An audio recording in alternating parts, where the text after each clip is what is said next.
This is the Five Stars Podcast. Let me talk to you.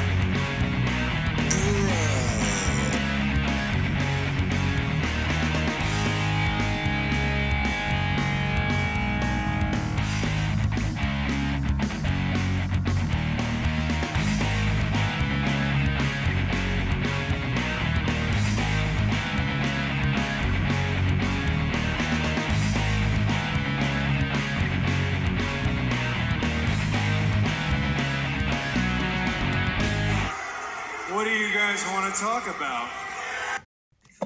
My point is, if you fancy yourself a journalist, even if it's for the silly world of professional wrestling, and you have journalistic integrity, people who report things, mostly that are bullshit and slanderous lies against myself, if you are friends with somebody, you blew my spot. If you're not friends with them, I apologize. But you should probably disclose who you're friends with. I haven't had anything to do with Scott Colton in almost a decade. Probably wanted nothing to do with him even longer than that. It's unfortunate that I have to come up here and speak on this when I'm on my time and this is business. Why I'm a grown-ass adult man and I decide not to be friends with somebody is nobody else's business. But my friends, if I fall backwards, will catch me. Scott Colton, I felt, never would have. My problem was I wanted to bring a guy with me to the top that did not want to see me at the top. Okay? You call it jealousy, you call it envy, whatever the fuck it is. My relationship with Scott Colton ended long before I paid all of his bills. I have every receipt. I have every invoice. I have every email. I have the email where he says, and I quote, "I agree to go our separate ways. I will get my own lawyer and you do not have to pay anymore." That's an email that I have. The only reason the public did not see is because when I finally had to countersue him through discovery, we discovered he shared a bank account with his mother.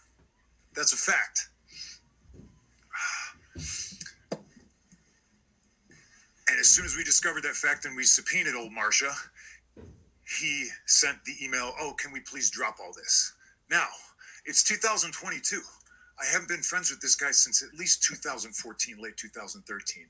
And the fact that I have to sit up here because we have irresponsible people who call themselves EVPs and couldn't manage a target, and they spread lies and bullshit and put into a media that I got somebody fired when I have fuck all to do with him, want nothing to do with him, do not care where he works, where he doesn't work, where he eats, where he sleeps. And the fact that I have to get up here and do this in 2022 is f***ing embarrassing. And if y'all are at fault, fuck you. If you're not, I apologize. But what did I ever do in this world to deserve an empty-headed like Hangman Adam Page to go out on national television, go into business for himself? For what? What did I do, Dave? What did I ever do? Didn't do a goddamn thing. What's your name? My fault. It's my I fault. appreciate that. I should have just taken it head on because you never said anything. But I'm trying to run a business, and when somebody who hasn't done a damn thing in this business jeopardizes the first $1 million house that this company has ever drawn off of my back and goes on national television and does that, it's a disgrace to this industry. It's a disgrace to this company.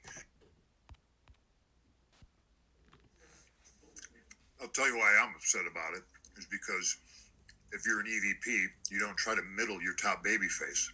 Try to get your niche audience that's on the internet to hate him for some made-up bullshit rumor. Really pisses me off. Stepping on your own dick, trying to, make money, sell tickets, fill arenas, and these stupid guys think they're in Reseda. I don't know. I'm tired of wrestling these pricks. I'm tired of wrestling these kids that think they know everything. But I'm not the boss.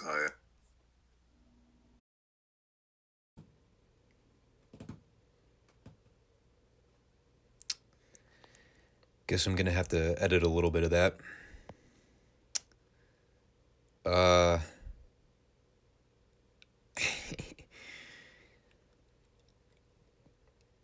There was a part of me that thought about holding off on the All Out review on Monday just because I caught wind of all the media scrum stuff after the fact, and I had already recorded the review. Did I really want to go back and re-record it? At the end of the day, I really didn't even know what to say. The whole thing just sucks. It sucks how an entire 4-hour pay-per-view event that was built around culminating feuds from weeks and weeks and weeks of television, all the guys that went out there and busted their butts, regardless of whether or not I enjoyed every single thing on the show, it doesn't matter, but you got guys flying into Chicago, trying to just go out there and work for the fans, and by the end of it, no one's talking about it. Not a single soul gave a crap about anything that happened on that pay-per-view from Sunday night. It was all about the media scrum. It was all about the Punk drama. It was all about the Beta Bucks and the Kenny Omega drama. All about the insider bullshit. You want to know who I really felt sorry for? You want to know the one guy that I actually legitimately felt pity for in that whole ordeal? The one guy that in kayfabe I should feel the least amount of sympathy for because he's supposed to be the top heel in the business? MJF. All that waiting, all that stalling, all that lead up to his big return at All Out to confront CM Punk at the end of the night to issue the challenge for the world title, and all for nothing. Because after that event was over, there wasn't a single goddamn person that woke up on Monday morning and even had a crossing mention of MJF. Sure, he was mentioned in the media scrub from a couple journalists, but at the end of the day, did it matter? Because he certainly wasn't making any of the headlines. It was all about Punk, the Bucks, Omega, Hangman, that whole crew, and whatever childish beef they're dealing with at the moment. Anyway, look, you're going to hear every single podcaster and wrestling journalist talk about this over the next few weeks because there's a lot of stuff that's still going on with that whole dilemma. What we knew headed into the Dynamite show on Wednesday night was that the guys that partook in that little hallway brawl once Punk left the booth at the media scrum, so I guess that would have been Punk, the Bucks, Omega, Ace Steel, that whole crew. Those are the key party members that were part of that altercation. Those guys have apparently all been suspended, which is why they were not on the show Wednesday. For how long those suspensions are going to last, I don't entirely know. Punk's situation's a little bit different, but we'll talk about that in a while. I'm going to try to focus on the bigger picture here because I want to try and analyze this as someone that is purely trying to watch AEW for the on-screen product. Someone that doesn't give a fuck about the backstage politics, is not interested in the middle school backstage drama, and just wants to judge the show based on the booking of the TV program. And I want to ask a question for all the AEW viewers out there that are in a similar boat as me. The people that don't really want to get caught up in all the insider behind-the-scenes junk. Obviously, you've heard a lot of people throw out the WCW comparisons when it comes to the handling of the on-screen product versus what's going on behind the curtain, so to speak. We're in an age now where we have access to both, unfortunately, simply because we're in the internet age. So this stuff is going to get out regardless of whether or not you want to pay attention to it. But here's my question. When in the history of the professional wrestling business has real-life heat between the boys in the locker room ever translated all that well to television? Where the boys aren't actively trying to work cooperatively with one another to do good business, and they've made it abundantly clear that they have no intention of or refuse to do business. I want to throw that little caveat in there because I know the first part of that question, some people will probably throw the Bret Hart, Shawn Michaels deal in there, but really try to analyze that last part of the question. Cooperatively working with one another versus making it clear that they don't actually want to work with each other. That's the one I want to hone in. Why do people care about that? What's the big deal? I mean, there's a reason for anyone out there that's been watching this program with a goddamn paper bag over their head for the better part of a year. There's a reason that Punk has had little to no engagement with the Beta Bucks or Kenny Omega in any capacity on TV. The closest member of that whole elite cult that Punk has done business with in the last year is Hangman Page, and we all saw how that blew up in their face. It's obvious that Punk hates those guys and doesn't want to work with them because their wrestling philosophies are entirely polar opposite. So my question is, why are people focusing so much on this? Why is this the central talking point of AEW coming out of the pay-per-view when the focus should really be on MJF and whatever they're going to do with him going forward? I can promise you right here, right now, I'll bet my fucking life on this. You can put this one pen to paper right here, right now. I promise you that as long as AEW is operating, you will never see CM Punk engage or do business with the Beta Bucks or Kenny Omega. That ship has long since sailed. That little scuffle they had at the media scrum was the closest thing you will ever see to Punk getting physical with the Bucks or Omega in any way. And it wasn't even caught on camera. Probably because they didn't want to show Matt Jackson getting punked out by CM Punk. No pun intended. Because that probably proved the point that the Bucks can't throw a punch or have a real fight to save their lives. Not with those little prepubescent sissies. But really, I want to know this from all you out there. Genuine question. Do you care about this as someone that just tries to watch AEW for the on-screen product? And if, for some reason, you have a vested interest in everything that goes on behind the scenes in AEW, can we at least come to an agreement that the only people that would care about that are the marks? I mean, we've already accepted that AEW is never going to expand its audience or broaden its scope beyond where it is now. They've hit their peak, and that is very obvious. And the only place left to go is down, down, and more down. And look, as far as the whole Colt Cabana thing, can we just let it go? Or better yet, here's a controversial take. Can we stop pretending like Cabana ever meant jack shit in AEW to begin with? Can we stop pretending like Cabana ever contributed to that company in any way that constituted all this drama with Punk and the Elite to begin with? The dude was on television for well over a year, and his biggest contribution to the product was standing in the periphery of a faction surrounded by a bunch of outlaw video game dorks in masks. I don't know how many fucking times I have to bring this up, but let's stop pretending like the job order was ever a thing that people cared about. The faction sucks, it's always sucked, and it will continue to suck well into the future when AEW is seen as nothing more than a blimp on the radar in wrestling history. Nobody gives a shit. Is the Cabana Punk situation unfortunate? Sure.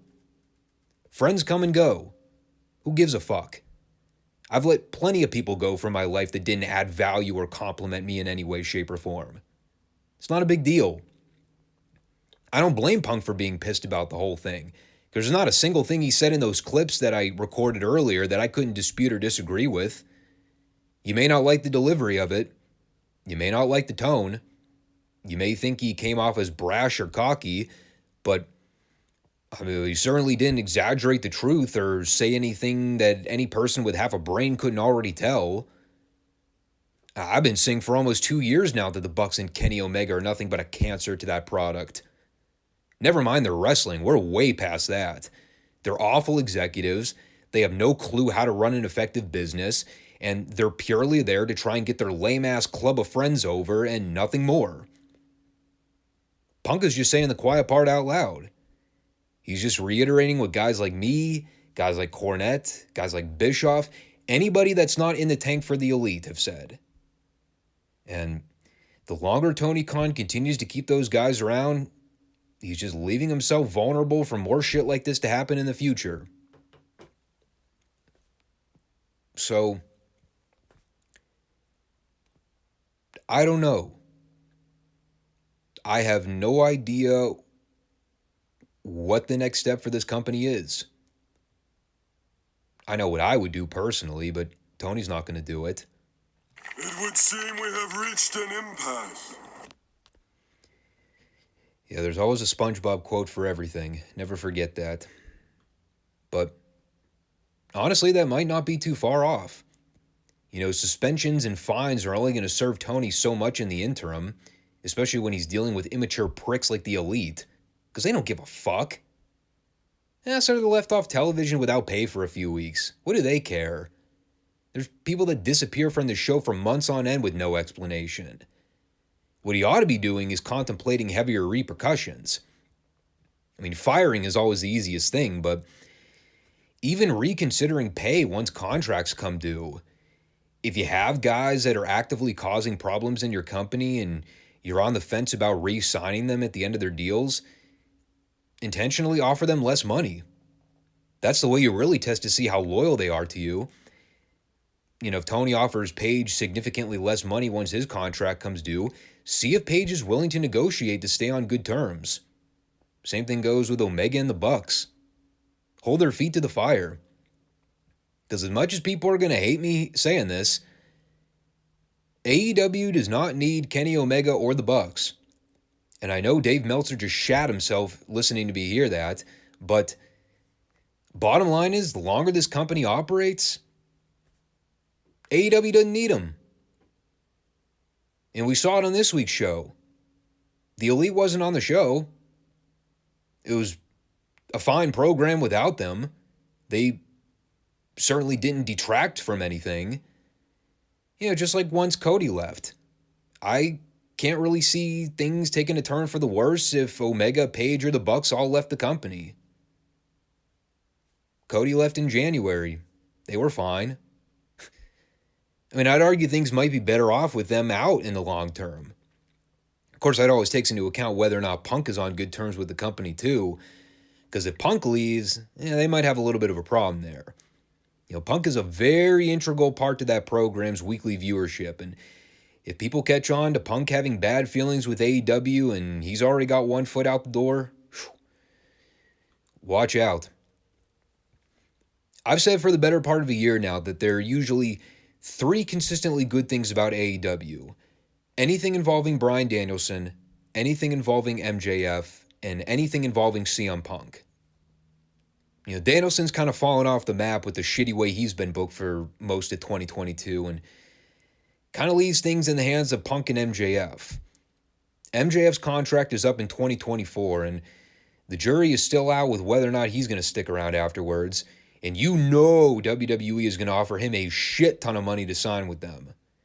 And with Vince out of the picture, there's even more incentive for Max to jump ship because he can at least bank on the idea that it'll get used properly. And with everything that's going on with Punk at the moment, God, who even knows if he's going to make it to 2024? You take those two out of the equation, I don't even want to imagine what shape this company is going to be in. So this is a very teeter-totter moment for AEW right now.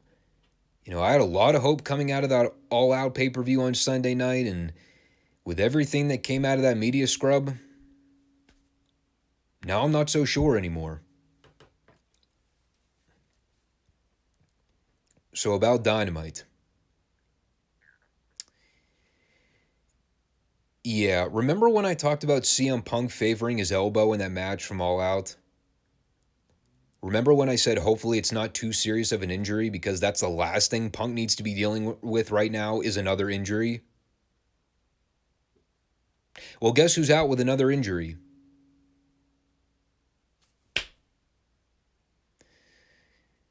You know, at this point, with all that's going down with Punk and the Elite,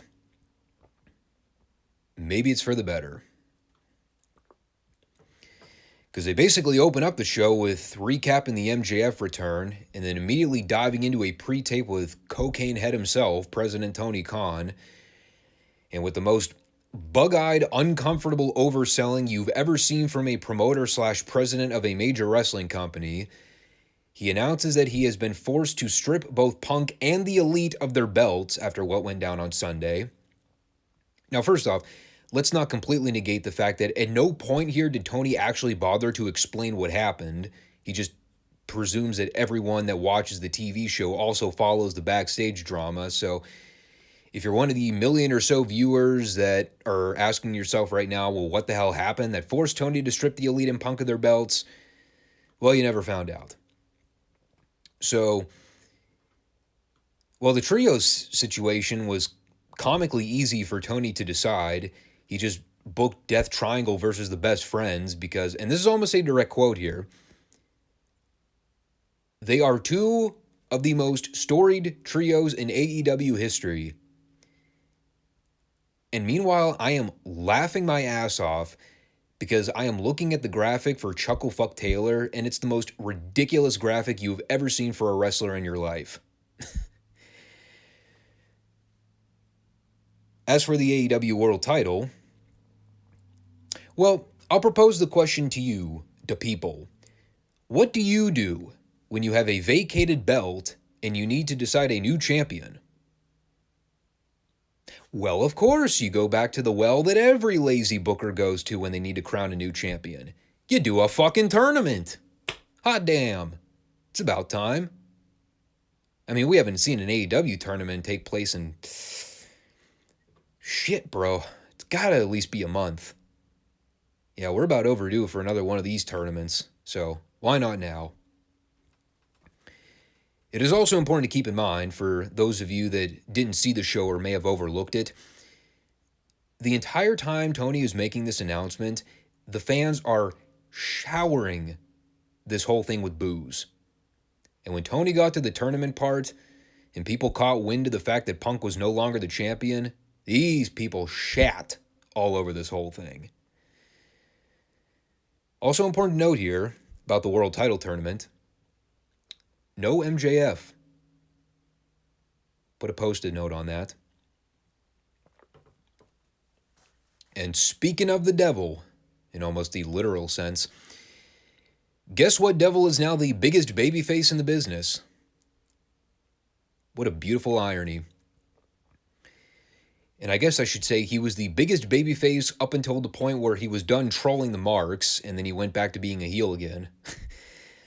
But yes, we start with MJF coming out, and he's doing his usual self-serving cheap babyface pop deal where he's got the hometown jersey on, he's overselling the happy facials to the point of absurdity, basically doing everything up to and including kissing babies and hugging fat girls, to coin a once great Dave Bautista phrase. While he's out there giving all the fans artificial hand jobs with putting over the Buffalo team, simultaneously getting himself over like God, he ends up talking about why he's not part of the tournament to crown the AEW World Champion. And it makes sense. You know, MJF has a guaranteed title shot whenever he wants, and why work hard when you can work smart and just buy your time and wait to pick your spot? And meanwhile, I'm just laughing uproariously with all this because his trolling is so off the charts. There's a part of this where he roasts a fat chick in the front row while he's talking about addressing big smelly oafs in the room. Probably the best line in this whole thing is where he gets to the end, or he gets to the part where he goes, "Oh, and by the way, Tony Khan is also paying me a boatload of freaking money." At that point, I just lost it. And he had a great cap with saying that AEW needs a real leader, and whereas there was once a great leader in Moses that led his people to the promised land, MJF is better than Moses. So, yeah, the guy is still the best fucking thing in the business today. But you want to know who isn't the best fucking thing in the business? The balding oil mechanic. And you all know who I'm talking about. Yeah, unfortunately, he had to come out and drag the segment down with the usual Jon Moxley tropes. The goofy ostrich strut, the head bopping, and stupid facials. It was all there. And admittedly so, this is kind of where the segment lost me a little bit.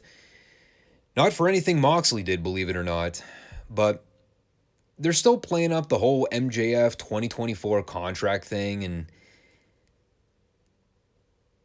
I mean, I get what they're going for. I'm not against the idea of mentioning some of this stuff in story for the show, but once you start getting into the territory where you're essentially name-dropping WWE and you're talking about how better it is up north and how happier MJF would be in WWE rather than AEW, right there, you've lost me. This is WCW level shit that didn't work back in the late 90s, and it certainly doesn't work in this niche product that most casual fans don't take seriously to begin with. I understand the idea of MJF holding this over everyone's head because you really don't know the reality of whether or not Max really wants to leave in a couple years anyway. All I'm saying is that it's not a good illusion to be putting on your company when you're essentially saying everything but the obvious. WWE is superior to AEW. It's not getting the right kind of heat. It's getting the wrong kind of heat. Because any sane, rational human being that hears MJF say something like that is going to respond with, all right, motherfucker, then how about you walk out for real this time and just leave? It's just not a good look. And the fact that they're still trying to go down this path, I just don't get it. I think it's a bad idea. I don't think it's generating them the right kind of publicity, but you know, this is also the same similar path that TNA used to trudge when they basically went out of their way constantly to put over how better WWE was over their own product. And the simple truth of the matter is they were right. And while I still have my qualms with the way WWE runs things, I certainly didn't disagree with MJF's promo. It is a more professionally run company, minus the former CEO boinking some of the interns off WWE's dime.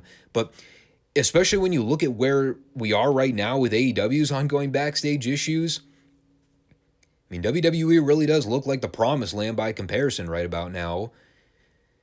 But at the end of the day, you know, Mox ended up essentially scaring MJF out of the ring by telling him this isn't the place to be airing dirty laundry like that, so piss off. And then he kind of did a damage control promo where he just put over the company and talked about the importance of being the world champion. Surprisingly, he didn't bring up anything about blood, guts, and barbed wire here. But you know what?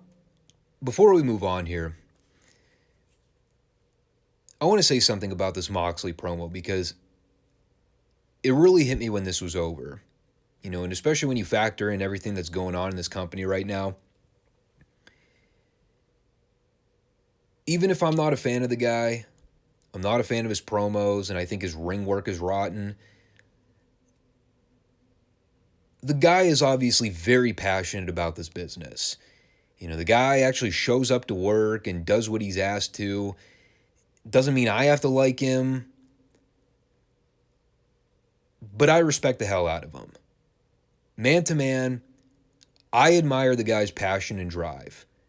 It's few and far between anymore that you'll have anybody in a working environment that is really truly passionate about what they do. You know, most people out there are day-to-day coasters where they show up, clock in, they do their stuff, clock out, and go home. And there's no substance or urge to be the best at what they do. I don't care what the field is. You know, I've been around various working environments before, up to and including retail, and I'll tell you, those are some of the least passionate groups of bums you will ever meet and see in your entire life. But the thing with Jon Moxley is that despite the jokes I've made, despite the criticism of me coming on here and talking about how bad his wrestling is, despite me complaining about his nonsensical ramblings about chomping off guys' ears and drinking their blood for dinner, I at least get the vibe from him that he actually wants to be there. That he actually wants to show up and do his job. There are a lot of guys in that company right now that really believe their shit doesn't stink, and there are also a lot of guys that are just kind of complacent and really don't care. You know, I'm starting to throw guys like Bryan Danielson in that latter tier, but I don't know. The Mox promo here, it really hit home. The idea that I don't have to like someone, I don't have to dig their ring style or character necessarily, but I can damn sure recognize when someone cares. And I know Moxley really wants this company to succeed. Just doing his best to drone out all the drama and the childish BS to just focus on himself and focus on his job. And that is very admirable. So good on him. So at this point, they went into the trios match to crown the new champions. I'm just going to briefly echo on what I've said about this whole division from the beginning. If you're into this style, if you're into this kind of match, you probably liked it. It's just not for me. I like Pac, but anytime he's in there teaming with the Lucha Brothers and doing all that nonsensical flippy-dippy bullshit, I just tune it out because I can't stand it. And getting me to care or even watch 2 seconds of a best friends match at this point, I think I'd rather have my balls nailed to a step stool. So I didn't watch this. I'm sure they did a lot of flips and stunts and kicked out of everything and no-sold. And again, if you're into that kind of thing, good on you. But I don't partake in any of that nonsense. So I moved ahead to this Toni Storm Penelope Ford match, which I got about a minute into, and then I remembered how bad of a worker Penelope Ford was, so I fast-forwarded again. I mean, come on, seriously, the girl still can't even do a fucking lockup. Get out of here with that garbage. Girl's been around for 3 years now. If she doesn't have it now, she ain't ever gonna get it. I did get a chance to check out this Acclaimed Swerve Strickland promo, and I gotta admit, this is pretty damn good. You know, anytime you cut off the Acclaim from trying to do a rap, you're automatically going to be the second biggest heel in the company underneath MJF. But they had Swerve come out to interrupt, and well, I guess him and Keith Lee are now just embracing being full-fledged heels. I mean, they aren't even trying to play up the babyface run at this point. By the way, Keith wasn't actually present for this segment. Not sure where he was. Yeah, but Swerve did some good old-fashioned heel jabs, talking about how he has a joke for the Acclaimed. Them as AEW World Tag Team Champions. And then did the old heel belly laugh, which I thought was good. There really wasn't a whole lot to the segment. You know, Billy Gunn got on the stick and told Swerve that Buffalo is no longer his house, but it's Daddy Ass's house. And they set up the rematch with the Acclaimed and Swerve in Our Glory for the show in 2 weeks at Arthur Ashe. Hopefully with the Acclaimed actually winning the belts this go around. I like this. Very simple, very concise, but the people were into it, and they set up a big title rematch that we all actually want to see. Be great if AEW had like 7 or 8 of these segments every week, otherwise this would be the best wrestling show today. As for the follow-up segment with Chris Jericho, Sammy Guevara, Anna Jay, and Ty Conti in the back. Anna Jay's facials. That is all I'm going to say about this segment. It's the greatest. Then we had Wardlow beating Tony Nese for the TNT title. I guess just for our monthly reminder that Wardlow is still the TNT champion. Wouldn't blame you if you forgot about that. And I know I'm really just kind of barreling through stuff at this point, but I'm just really trying to cover the stuff that mattered. So that led us to this Bryan Danielson, Hangman Adam Page tournament eliminator. And, never mind. I was going to ask a booking question, but it's not even worth asking. Especially after all the bullshit Tony's been dealing with. Yeah, fuck it. I'll ask it anyway. Why were Adam Page and Bryan Danielson booked in this tournament when they both lost on Sunday night? I'm just going to leave that one hanging out there, and you can all get back to me when you come up with any logical answer aside from Tony was desperate. I will not accept that as a valid answer. It did hit me as soon as they rang the bell for this. Oh yeah, that's right. These guys actually had 2 fantastic matches together at one point. Back when Danielson was white hot and Page actually had momentum. Totally forgot about that. Feels like ancient history at this point. Meanwhile, here we are in the fall of 2022, and both guys are colder than a witch's tit. It was interesting to me how, even with Page kind of getting tied in with all the Elite drama, he was still one of the guys that didn't actually get suspended. Granted, he took the pinfall here, so obviously he's not on Tony's good side right now. They had another very good match together, but man, if there's ever an example to drop the context is key line, this would be it. Because this certainly didn't feel as momentous when you compare it to the first two matches they had. You know, those matches had steam and the people actually cared about both characters. It's obvious these guys have really solid chemistry, though. And Danielson always manages to bring out the best of Hangman Page in the ring. Otherwise, he gets caught up doing all the indie garbage. Like I said, I enjoyed the match for what it was. I love the little sequence at the end where both guys were selling the exhaustion and you had Page selling the right arm pretty heavily.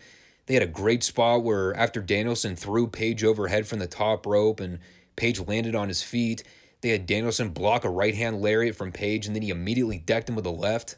That looked fantastic. And they had a nice deal where Danielson kept trying for the label lock, but Page kept fighting out of it.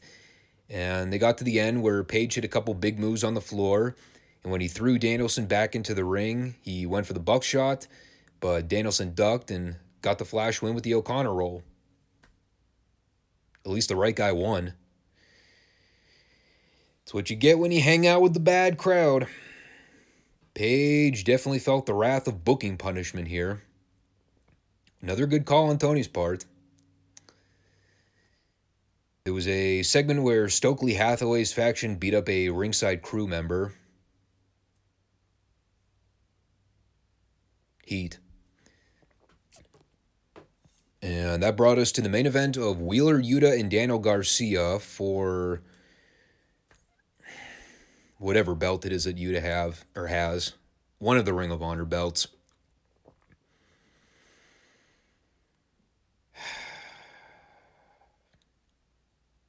I mean, I tried. I passively watched this, but it's everything I've ever said about Yuta and Garcia before. I know Tony likes them. And I know Tony is trying to get these guys over and he's trying to push them. But my God, dude. Aside from the marks, who could possibly care? They're good athletes. But for me, that is where the buck stops. And the more I ever see of these guys on television, the less I care about them because the simple fact is they have been overexposed to death. And you know, at this point, it goes beyond Tony simply pushing these guys. This is a force. This is a cram. This is a you must accept these guys as future stars kind of booking. No. I'm sorry. I won't accept it. I don't see it. I never did. And the more and more I watch them, the more I'm inclined to double down. And it's more than just overexposure at this point. They've beaten these guys like a drum on so many occasions. They've both been bit players in factions. They've never had a single standout promo or star-defining match that any casual fan could take seriously. And sorry that might piss off the marks, but I'm not talking to you. They both work hard, and they do the style that the niche AEW fan base enjoys. But there are a million other guys on the roster that do the same thing. These guys just happen to do it better than most of them. You know, Garcia going over wasn't all that surprising. He seems to be the bigger project for Tony right about now, so the title switch made sense. Again, it's a fruitless belt that doesn't mean anything because ROH doesn't really mean anything right now. But, you know, they had Danielson come out to put the title around his waist. They had the confetti drop, so all right. I mean, whatever's going on with him and Jericho's crew, that'll probably get wrapped up next week when they do the Jericho-Danielson tournament match. Hopefully with Danielson actually winning this fucking time. But, yeah, that's all I really have to say about it.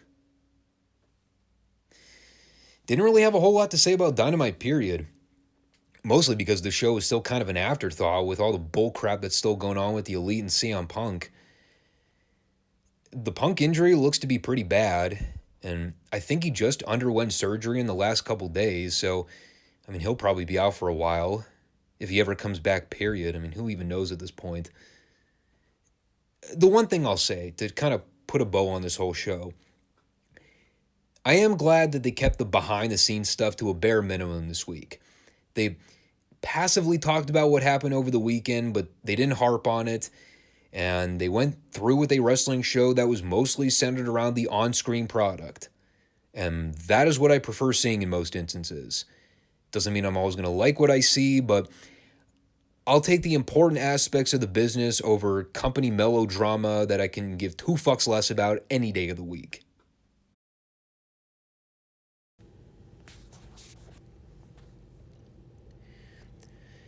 No opening video montage this week. We are diving right into things here at the studio. And David Crockett has also ditched the ugly green blazer. We are moving up in the world. And we had Tony and David here to open things up by doing another plug for the upcoming United States Tag Team Title Tournament. And that was also a good segue into bringing in Jim Cornette and Big Bubba, since the Midnight Express were going to be a part of this little series. And he basically just sold everyone on the idea that the Midnights becoming the U.S. Tag Champions would be a stepping stone for them to reclaim their stolen World Tag belts from the Rock and Roll Express. Really interesting little tidbit here about the U.S. Tag titles, and I've listened to Cornette discuss this on his podcast. He covered pretty extensively the whole period of 87 where Bobby and Stan were the champions, and the whole timeline of them winning the belts, carrying them for almost an entire year before finally dropping them to the Fantastics later in 88. And one of the other things he talked about was the whole concept of why Dusty came up with the tournament to begin with. Maybe it's revisionist history. Maybe it's just corny not recalling the early timeline of the actual tournament at the end of 86 and only focusing on when the Midnights won the belts in 87. But the thing he always talked about was that Dusty basically came up with the concept of the tournament so that the Midnights could always have a set of belts whenever they weren't the World Tag Team Champions. Because at the end of 86, going into 87, the Rock and Roll Express were still the World Tag Team Champions, and they were feuding on and off with the Midnights well into 87 before Bobby and Stan had actually won the U.S. tag titles. So I guess my question is, if the tournament was devised for the Midnights, then why did it take almost until the summer of 87 for the Midnights to actually win the belts? Because if memory serves me right, I mean, keep in mind, I'm not doing research here. This is all off the top of my head. But didn't the Russians end up winning this tournament in the end? And I honestly can't even recall the whole timeline of how they got the belts off the Russians to begin with. But it was always something I wondered about, because I had completely forgotten that they introduced this tournament so soon. I mean, I actually thought this happened way later than it did, like almost going into the year 1987. I guess the only thing that makes sense is maybe because they were building to the Midnight match with the Road Warriors for Starrcade, they didn't want to put the belts on Bobby and Dennis then, because that would probably mean they would have had to put the belts on the Road Warriors, to win the titles at Starrcade. We've heard Cornette talk about that countless times too, about the problem of putting the tag straps on the Road Warriors. Like, how do you beat them once you give them the belts? So that's the only thing I can think. It'd be interesting to hear someone ask Cornette that question on one of his drive-through shows to get more clarification on it. So, getting off that whole tangent, we then cut to the ring for Buddy Landell and Bill Dundee versus Johnny Cook and Rocky King. Johnny Cook. He's back. Santa's little helper himself, with that god-awful body and hair color. Of all guys for them to pair Rocky King with for this match, someone said, let's see, Johnny Cook. That'll be a great partner for Poor old Rocky King. The guy that Cornette spent all of last week bearing on commentary for looking horrible. He was certainly horrible. I particularly enjoyed the spot later on where Buddy went to toss Johnny out to the floor, and Johnny proceeded to essentially walk through the second rope and then spill out to the concrete after the fact. And I think Bill Dundee took note of how bad this looked, so he just said, "All right, motherfucker, how about I just body slam the shit out of you on the concrete?" And he slammed him. I could certainly tell that Buddy enjoyed beating the living crap out of that guy, and he ended up going over him by hitting the elbow drop and then getting him to submit with the figure four. Then we cut to the booth for the best Russians promo of all time. And this is just so 1980s wrestling, it's not even funny. Ivan Koloff starts off by talking about how the goal for the Russians is to conquer America. Seems like a pretty daunting, arduous task, if I do say so myself. And how do the Russians plan on obtaining their goal of conquering the entire North American region? Apparently by making sure Nikita stays the U.S. champion, while Ivan and Crusher become the U.S. Tag Team Champions. They are going to conquer America by winning belts. Awesome. And then he wrapped up his dialogue by saying there's a lot of competition for nephew Nikita, but he is superior to all competition, so he has nothing to worry about. And then Nikita also had a great follow-up here, where he put over Ronnie Garvin as good competition, but he's not USA champion. And he doesn't care who he steps in the ring with because Nikita will, and I quote, defeat and put down. And there was something else here about Wahoo McDaniel that I did not pick up on, but the lesson to take away from this, Nikita and Ivan, great characters. Then we had Dusty and Magnum out for a promo. And once again, they're basically out there to put over the U.S. Tag Title Tournament. Let everybody know that they have their sights set on winning the gold. Dusty brought up some good story context here where he mentioned that the reason the belts were held up to begin with, obviously when they were recognized as the national tag titles, was because Dusty put Ole Anderson on the shelf. And I also believe he inferred here that the tournament was going to be electrified funk, Jack. Boy, is that ever a Dusty line. It also hit me when they put up the graphic for Dusty's name. Underneath it read, World Six-Man Tag Team Champion. Am I the only one that forgot that was a thing? I mean, I always knew when the Russians were the six-man tag team champions because at least they would always carry the giant trophy out on TV with them and they glowed about how great they were. I don't think I've ever physically seen Dusty or the Road Warriors carry that trophy around anywhere. Probably because it was such a pain in the ass to transport. Dusty probably went, fuck it, no one will notice. Then we had Ron Garvin and Dick Murdoch going up against Brody Chase and Alan Martin. How's that for a pairing? Ronnie Garvin and Captain Redneck. Who would you rather be in the ring with? I'll probably just take the forfeit. And they certainly beat the holy high hell out of these two jabronis here. Direct quote from Crockett during this match on Ronnie Garvin. Ron Garvin will jerk you around. Indeed. I think Brody Chase had the best facials I've ever seen from a studio jobber during the selling portions of this match. There was a moment at one point where Ronnie went to give him a palm slap to the chest, and before he even made contact, Brody made the best bug-eyed expression on his face, knowing well before Ronnie hit him, well, I'm about to have a handprint on my chest in about 3 seconds. And, several minutes of annihilation went by, and finally Murdoch gave Allen the back body drop, which was followed with Ronnie giving him the knockout punch for the 3, or according to Cornette, a sucker punch. Made highly more comedic when they showed the replay in slow motion over the Marines hymn, and when Ronnie connected with the knockout punch, David Crockett goes, bullseye. Love that, man. Then coming back from break, Garvin and Murdoch did a brief follow-up promo about the tournament. Really nothing much to note about it, other than Garvin putting over Murdoch as a fitting partner and talked about the level of competition in the tournament. I did like the random interjections from the studio crowd of, that's right, and you tell him, and yeah.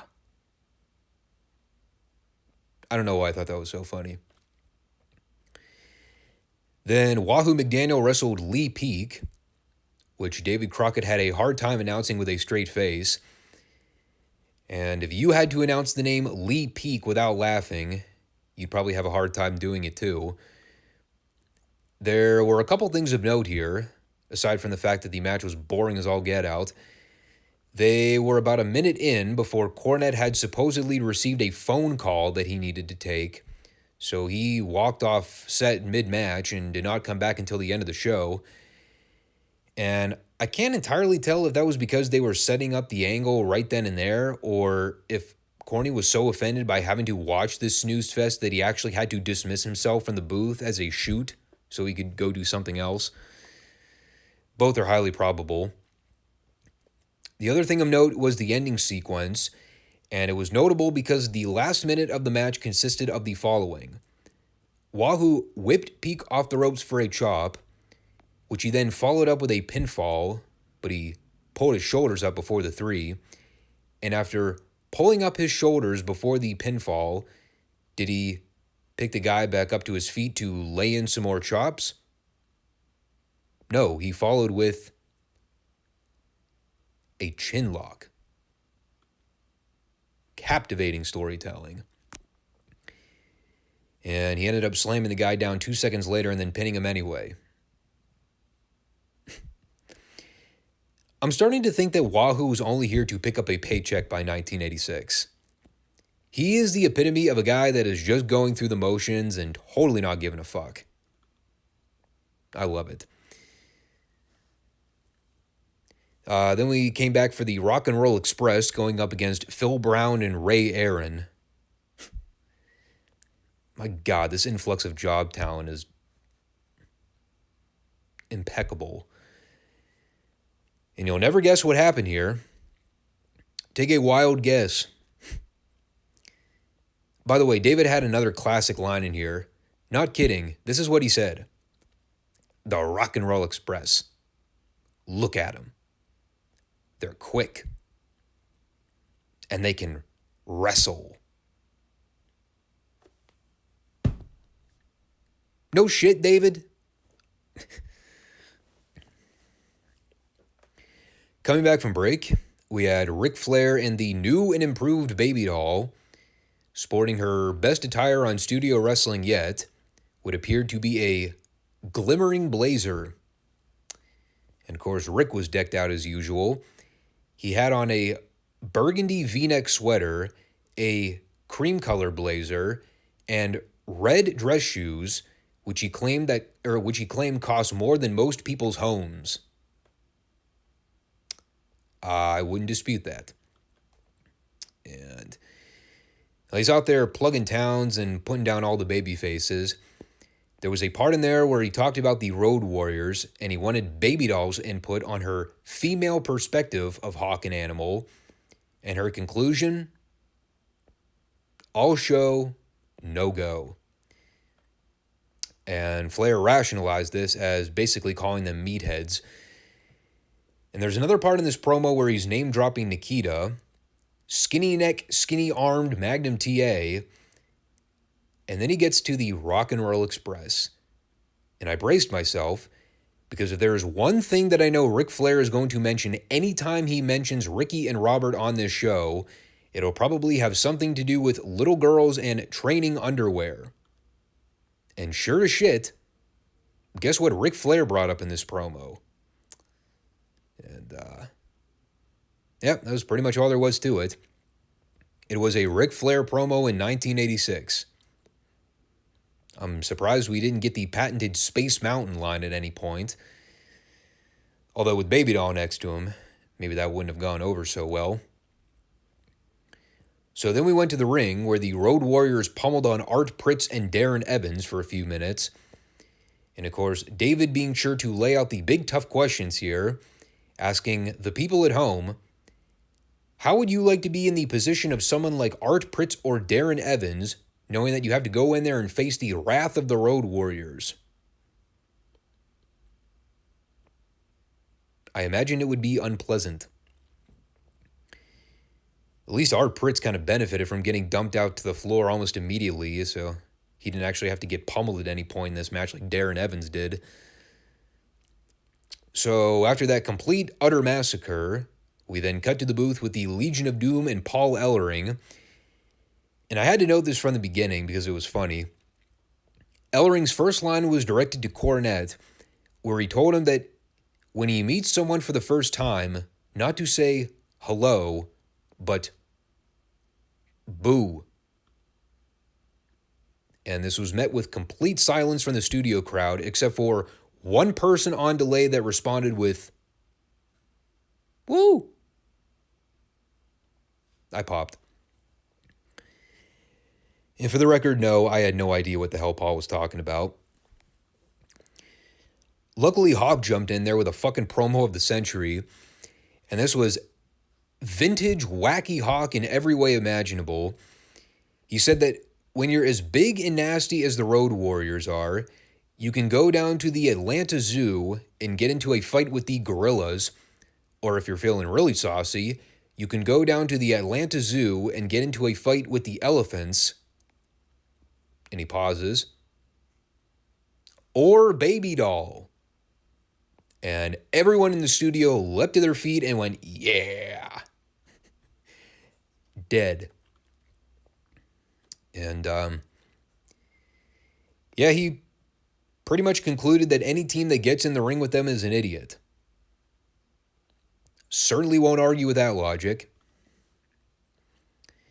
And then coming back from the break, we had a quick JJ and Tully promo.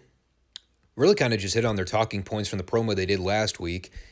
Talking about how when Tully goes to the airport and goes to work out at the gym, the people are not talking about him being the former national heavyweight champion. They are noting that he was the guy that put Dusty on the shelf with an injury. And JJ talks about how he knows Dusty very well, and while he's been put down and left in vulnerable situations, he also refuses to stay down. And while people can try to put the guy down for good, Tully is the only one that can out-wrestle him. And that is going to be his ultimate test to rid Dusty from the NWA for good. Yes, he's going to out-wrestle Dusty, and that will be enough to send him packing. He's going to put him in an arm bar, or he's going to wrestle him down to the ground in a chin lock, and that'll be the end of Dusty's career as we know it. And then, of course, Tully chimed in, said that they are not strangers in the ring, and while Dusty will do anything to crawl and get back in the ring to fight him, the bottom line is that one of them will eventually be put out to pasture, and if Dusty can manage to get through Big Bubba Rogers, he can crawl his way back into the ring so Tully can finish the job. There was also a John Wayne movie reference in here that went completely over my head, but I'm sure it was timely. But then we cut to the ring for a hell of a match. It is Ole and Arn Anderson going up against the Kansas Jayhawks, their big promoted featured match for the studio show this week. And these four guys had a tag team clinic. Some great back and forth wrestling. They basically played up the story here that the Jayhawks were kind of working like a standard Anderson Brothers match. Constant in and out tags, working body limbs, keeping the guy isolated and not letting either Anderson brother tag. Ole and Dutch had a great slugfest at one point in this match. Kind of makes me wish we'd have gotten to see those guys work together more often. And they had a nice pitch to commercial where The Andersons got control over Bobby Jaggers and worked over his arm. They did a nice little double down spot for Dutch to make the big fiery comeback.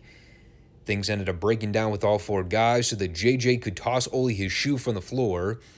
And when Ole went up to hit Dutch with the shoe, Pee Wee Anderson caught him in the act. And he DQ'd those no-good heels. And they had their brief scuffle after the match with the heels trying to work over Jaggers, but Dutch ended up running them all off with a bullwhip. And really fun stuff. Yeah, the DQ finish is kind of to be expected in a situation like this. You know, got both of these teams competing in the tag tournament, so you can't really beat either team. So when in doubt, cop out with a DQ.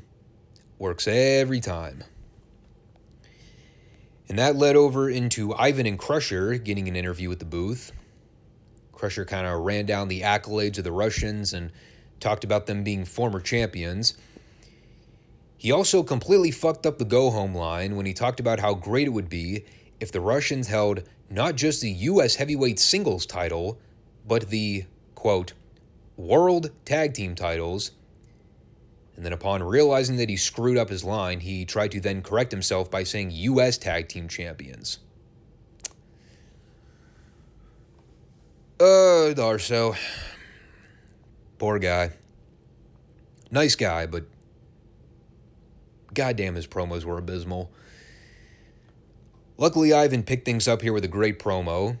He's going off about how Americans always get butthurt when the Russians win gold on American soil. And he brings up the old saying in America, together we stand, divided we fall.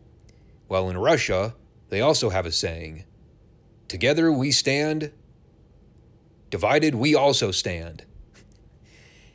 And I thought that was the best line on the entire show. Just a total douchebag heel line, and I love it. I also love this bit at the end where Ivan gave Crusher a pep talk about them conquering the tournament, and they did a little embrace together, and there were like 3 women in the crowd that all went, aww. So then we had Wahoo back out for an interesting little promo here.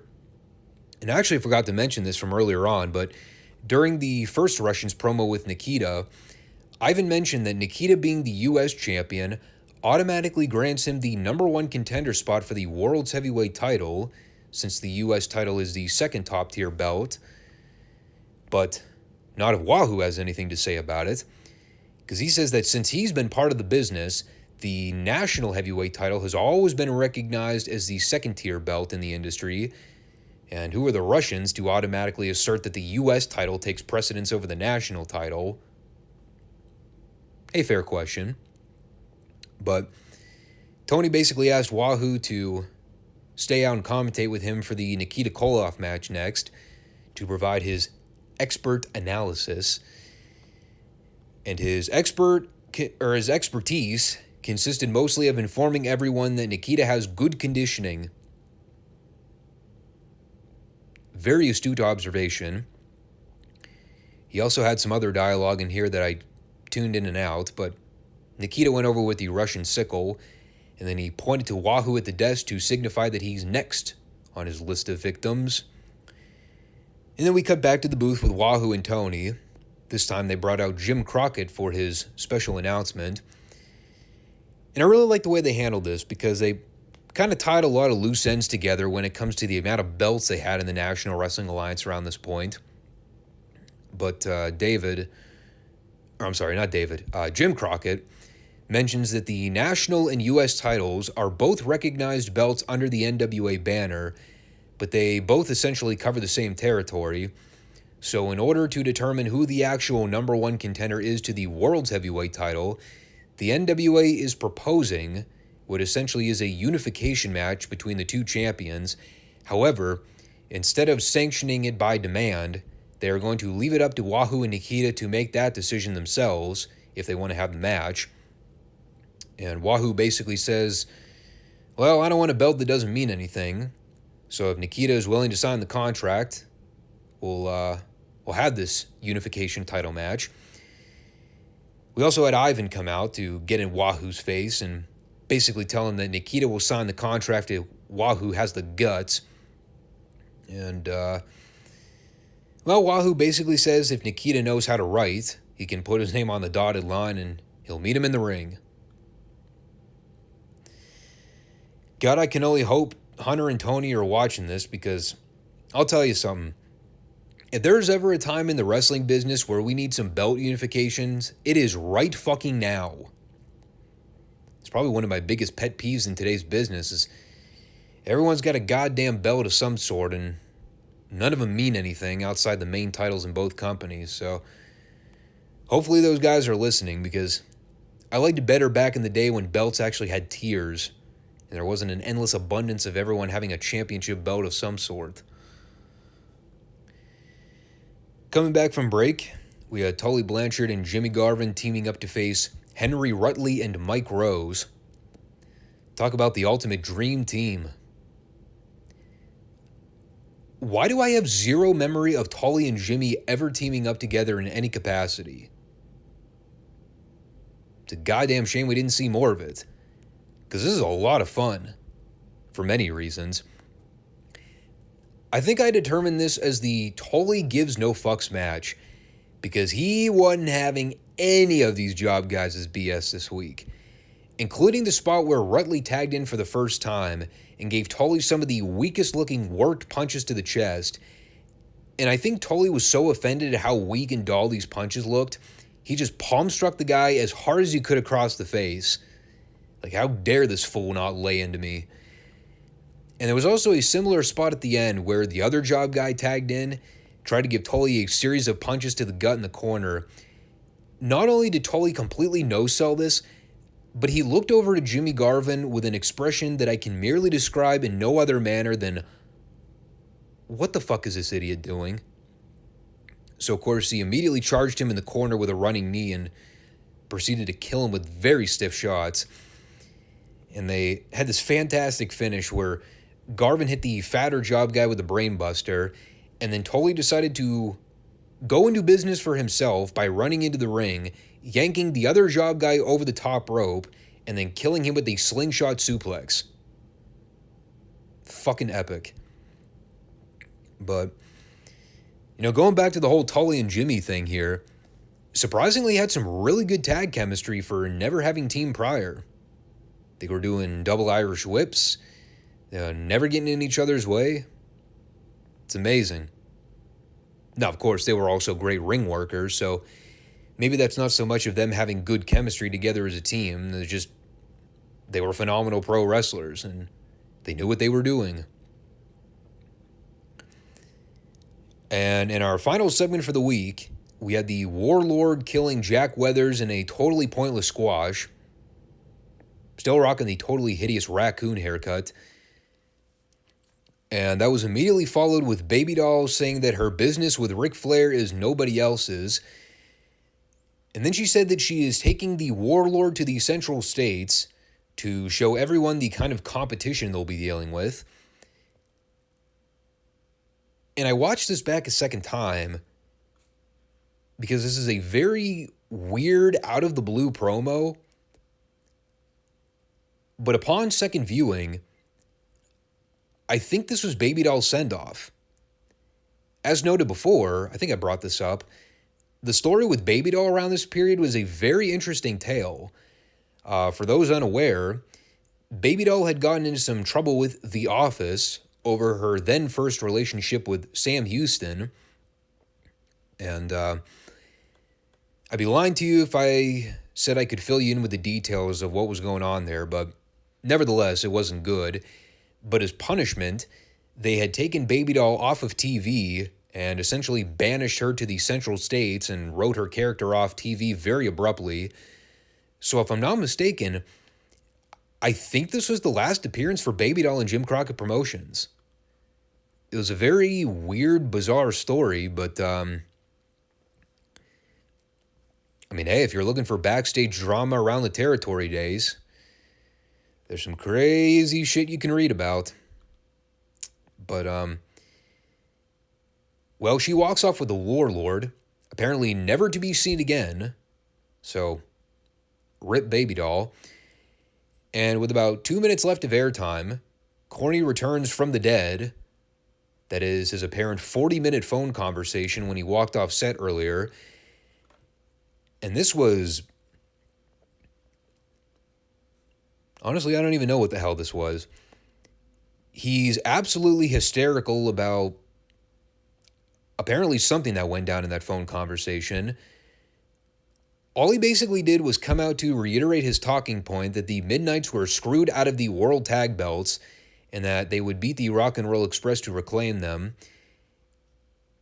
And he kept stealing Jimmy Garvin's "It's not my fault" line when he was cutting this promo, practically on the verge of tears, saying he never lies to the people and they can bank that the Midnights will win the belts back. And before he walked off, he screamed that it's all David Crockett's fault. And I asked the simple question of, what the fuck went down in that phone call? Apparently it is a mystery because we never actually found out, but whatever it was, it didn't work out well in Corny's favor. But Tony Schiavone bringing everything to closure here with the perfect line after Cornette's practically having a conniption out on live television. There's a pause. Tony gives the Tony look, as I properly refer to it as, and then he just goes, "Jim Cornette, everyone." Very nonchalant. That was a weird closer. Fun show, though. Another 60-minute program this week. But again, you can see where things are starting to lead up to the Starrcade event. They're already grooming Nikita for that big push to go up against Flair. They got a lot of focus centered around the U.S. tag title tournament, too. And it's just another one of those instances where you start to connect the dots and see how they get from point A to point B to point C, so on and so forth. You know, there's a lot of overlaying feuds, a lot of guys doing cross-promotion with each other, but it all comes together one way or another. And I always say with these NWA shows, but they're easy to follow and easy to digest. I wish all wrestling could be this simplified, but unfortunately, we don't have too many smart people in the business today to provide good input. It's kind of the way it is. All right, on to World Class. For real this time. Yeah, if you saw last week's show, you'll remember that due to the Labor Day weekend, World Class did not actually air a television episode. Instead, they filmed their Labor Day Star Wars event on, I believe it was the 5th of September. And as we all know, they usually air those matches on the following week's TV on delay. So all of those matches we will end up seeing aired over the next several weeks, I guess. Our opening match for the week is Johnny Mantell versus Buddy Roberts. And Bill Mercer was sure to cover the story of Buddy Roberts once again changing wig colors. I believe he also noted something about his headgear color changing too. So he was somehow able to draw the conclusion, based on these two changes, that Buddy is now fully clothed. I would certainly hope so. And no matter how much he changes the wig color, poor guy will never be able to rid those baldy chants. Pretty solid wrestling match overall.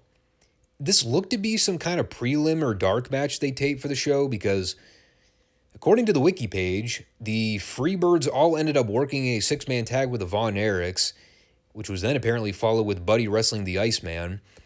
And Mantell ended up working another match on the card too, but it wasn't against Buddy.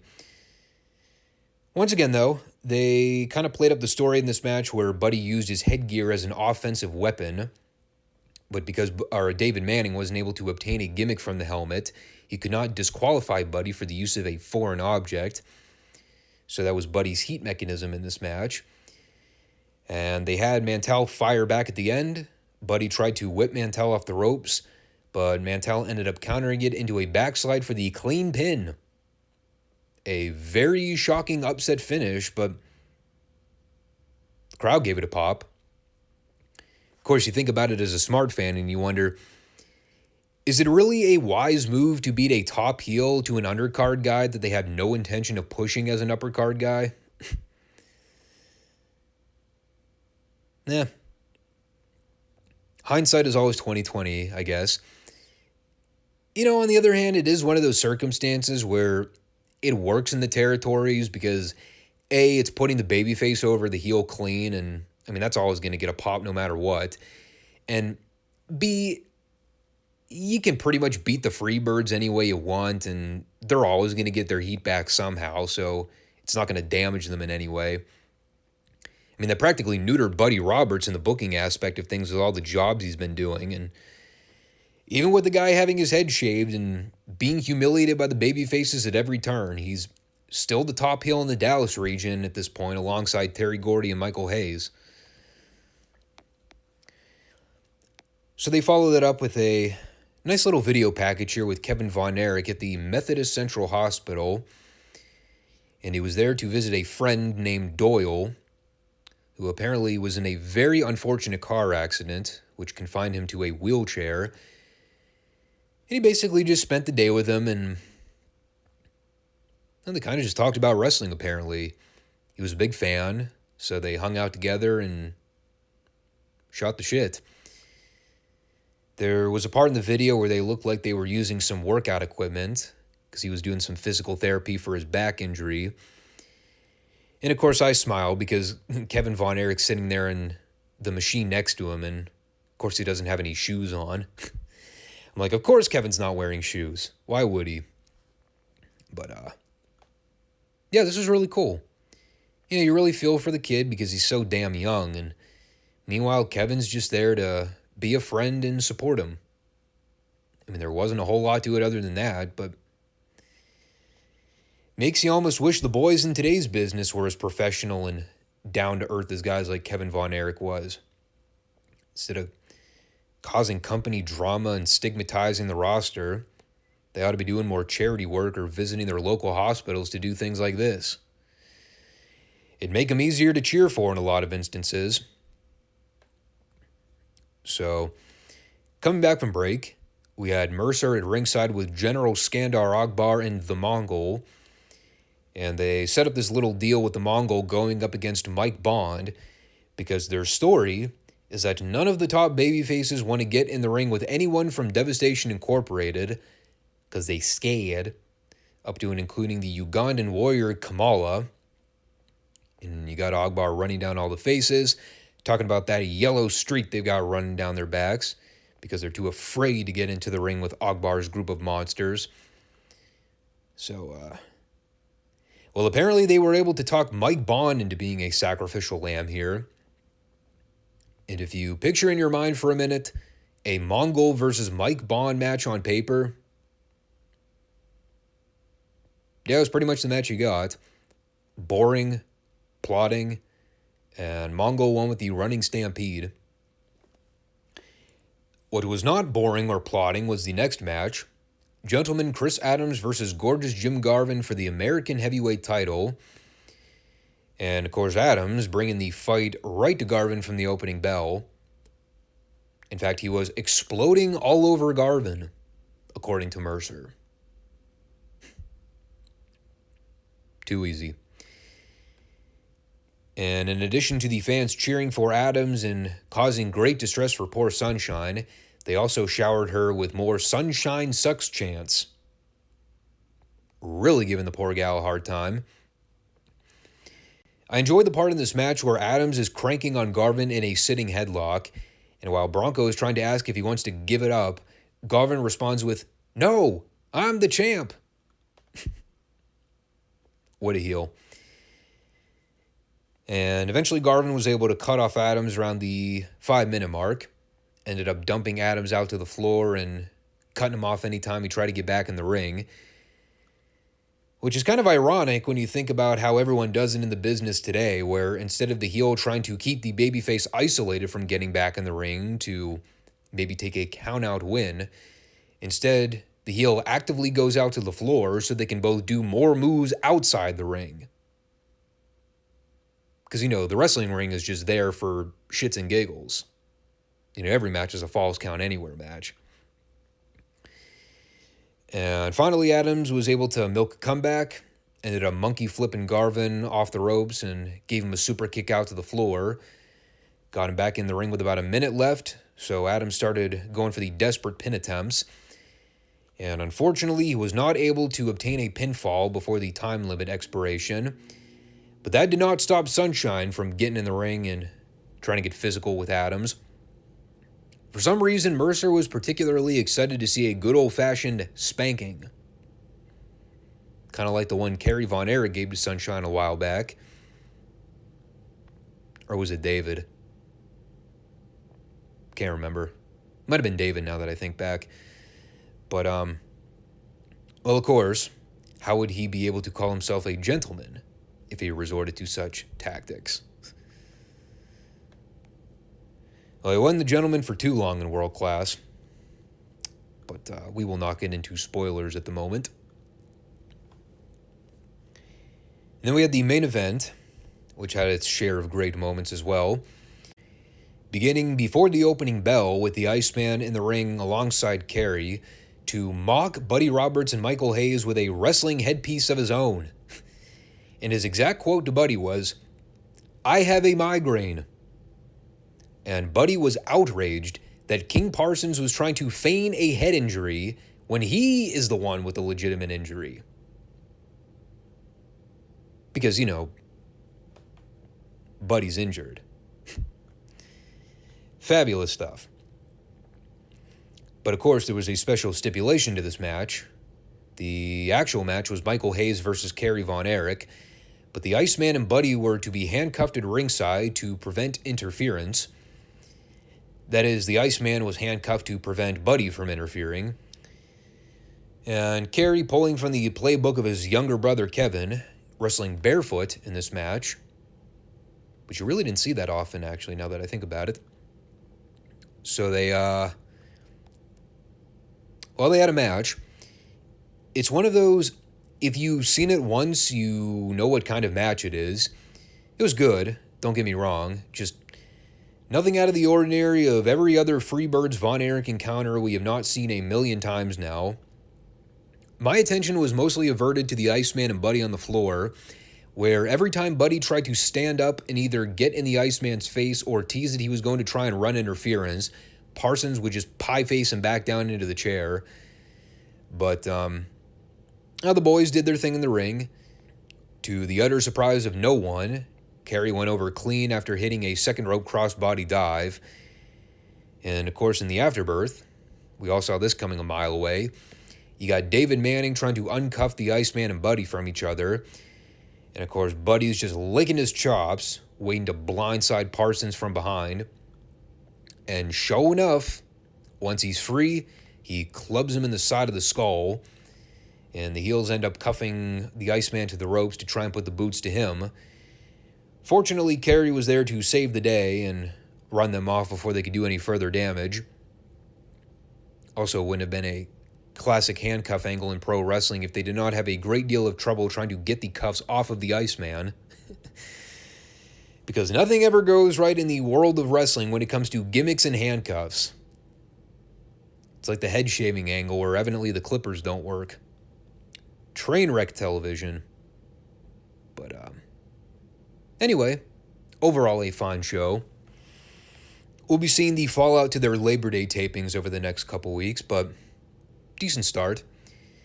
The Freebirds Von Erich's matches, I mean, I've said this over and over again. They beat this feud to death, and while I'm already kind of fatigued with seeing the constant matches, I gotta give it credit. The Dallas faithful are still digging it.